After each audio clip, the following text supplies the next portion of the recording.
From William Barth. I love it. Naval Academy grad, and this is a great question, and I respect the courage it takes to ask it. So, how do you orient yourself so you use the maps? As a vet who spiraled and got lost, I know the importance of having a dream so you can set goals. Nothing in my mind's eye is more painful than not having a vision. So, when you start dreaming, again, I love that. I love reading that. How do you orient yourself to use the maps? How do you take stock of your current situation and put it in reference to where you want to go? And most importantly, how do you deal with where you are when it could very well be an awful, terrible, no good, very bad status? Stuck in my head from reading to my daughter. It's a great book, by the way. Man, I love that question. And here's what I tell you: it's more important, in my experience. It's more important to know that I'm not lost than to know exactly where I am. For me, the biggest thing is going from being lost to being wrong. And if I have a map, the worst I'll ever be is wrong, but I won't be lost. And when it comes to this kind of map metaphor, what I tell people all the time is maps really have five things. They have four boundaries and an X that you think is right. And as a go-getter, aggressive person, a lot of times people want to focus on what the X is, but I've just kind of learned in my life that the X isn't as important as the boundaries. The boundaries, those four things, and if I'm inside those boundaries, the worst I am is wrong, but I'm not lost.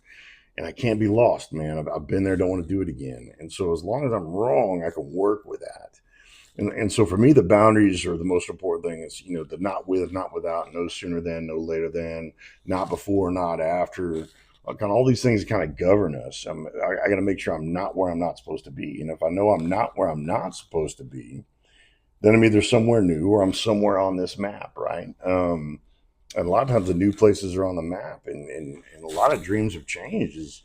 I was heading for one hill and I see another one. I'm like, oh, that's amazing, right?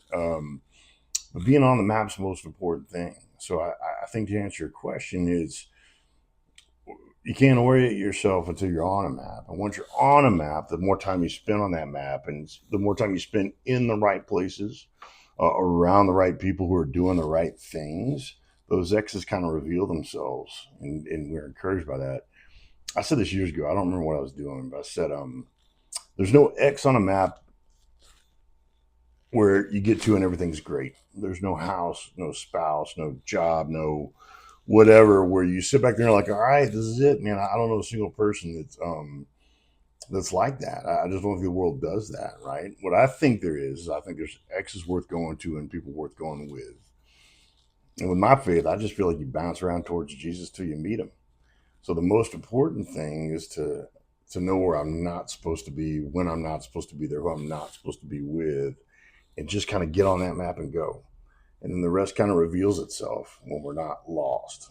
We can work with wrong, but lost is we're going to make sure we're not. So I hope that answers your question. If not, ask me another one. But I appreciate the courage you took to ask that question. I'm proud of you.